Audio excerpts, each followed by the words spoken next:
This man is someone you can't afford to mess with. Those few punks not only beat up John but also took away his dog. It's easy to imagine what will happen to those punks. John went to the bar and learned from an old friend about the punks' hideout. The few cocky guys still didn't know that death was about to come for them. Meanwhile, John suited up, put on body armor, and charged toward the bar alone. As soon as he entered, he ran into the guy who killed his dog. John didn't have time to waste words with him. In just a few moves, he sent him to the northwest. Then he went inside and took out the sentry at the door, slowly approaching his target. But he was still discovered. As the two started fighting, they alerted the security guards in the monitoring room. What followed was John fighting like he was invincible, knocking down one underling after another. From the locker room to the members area, no one could stand against him. Seeing the situation turning bad, the gang grabbed the chance to escape. Wrapped in bedsheets, they fled like they were flying. Although John was formidable, he was still human, not made of iron. Eventually, he couldn't hold up against their numbers. Even though he beat the enemies into a mess, he himself was also seriously injured.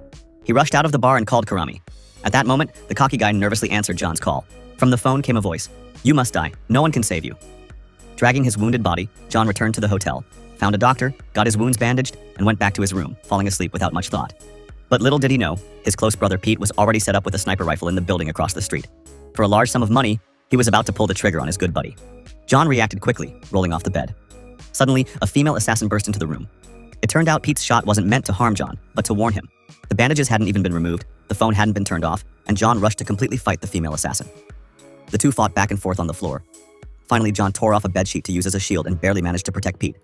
With one chokehold, John subdued the female assassin, who willingly revealed who had hired her and where Brother Way's stash was located. He then went to the stash's location, a church, with a rifle hidden in his backpack. Was he about to stage a modern version of a church horror? What followed was like a fast-forward shooting game. After a burst of gunfire, he dragged out a crippled priest and headed to the vault in the back. When the vault door opened, he piled the money together and set it all on fire. Walking away with a don't care about anyone stride, he left the place.